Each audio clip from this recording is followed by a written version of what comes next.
ABP news में एक बार फिर से आपका स्वागत है। दी इनसाइड स्टोरी देख रहे हैं आप। क्या स्मार्टफोन भी किसी प्लेन क्रैश की वजह हो सकता है? नेपाल हादसे को लेकर इसी तरह की चर्चाएं जोर पकड़ रही हैं, जिनमें यह दावा किया जा रहा है प्लेन में मोबाइल पर 5G इंटरनेट की वजह से ही पोखरा में विमान हादसा हुआ है। तो इन दावों में कितनी सच्चाई है? प्लेन क्रैश इन्वेस्टिगेशन को समझाती यह रिपोर्ट आपको जरूर देखनी चाहिए।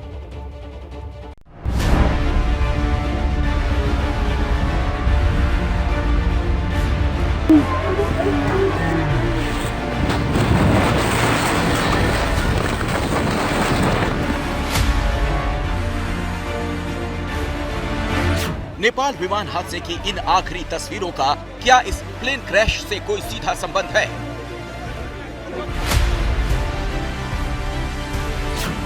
आखिर 5G और मोबाइल फोन को विमान हादसे की वजह क्यों बताया जा रहा है?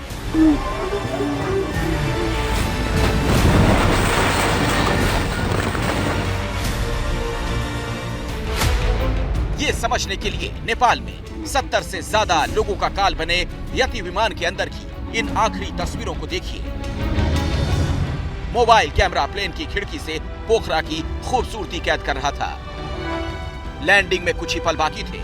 किसी को अंदाजा नहीं था अगले ही पल मौत झपटने वाली है, और ऐसा ही हुआ।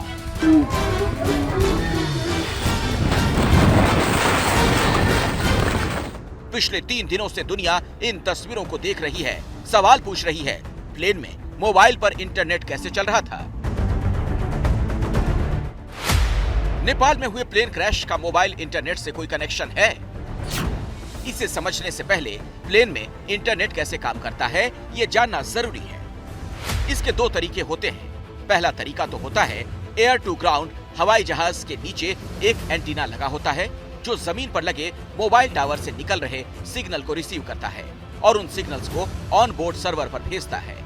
सर्वर में एक मॉडेम लगा होता है जो इन सिग्नल को कन्वर्ट करता है और यात्रियों के डिवाइस तक इसे पहुंचाता है।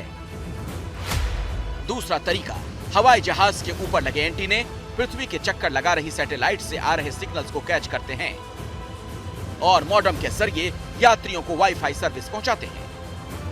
उड़ान भरने से पहले मोबाइल फोन को बंद करने या फिर फ्लाइट मोड में रखने के लिए कहा जाता है, क्योंकि स्मार्टफोन के सिग्नल की वजह से एयर ट्रैफिक कंट्रोल को प्लेन के पायलट के साथ बातचीत करने में दिक्कत आ सकती है। इससे पायलट को जमीन से प्लेन की ऊंचाई का गलत सिग्नल मिल सकता है और गलतफहमी से प्लेन क्रैश भी हो सकता है। लेकिन क्या नेपाल वाले विमान में यही हुआ?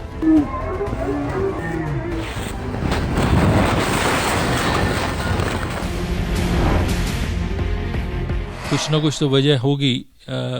जब वर्ल्ड वाइड सारे एविएशन रेगुलेटर यही कहते हैं कि ये जो मोबाइल आप ऑन कर सकते हैं 10,000 फीट के ऊपर ही, उससे नीचे नहीं। इंटरफेरेंस हो सकता है, चाहे फ्रीक्वेंसी बैंड कोई भी यूज़ कर रहा हो, किसी तरह का भी यूज़ हो रहा हो, तो उसकी वजह से ये प्रॉब्लम आ सकती है।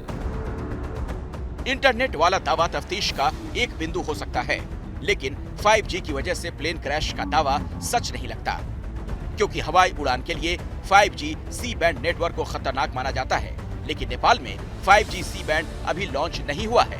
Bureau report, ABP news.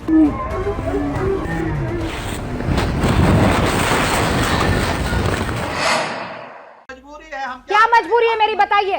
मैं अभी आपको बताती हूँ कि मैंने ओए होए होए होए नमकीन के चटकारे लेते हुए टकटकी मार के डिबेट शो को पॉज रिपीट कर करके देख रहे हैं जोगिंदर जी।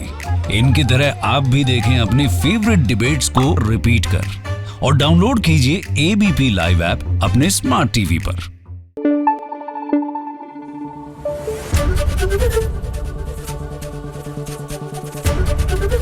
एबीपी न्यूज आपको रखे आगे।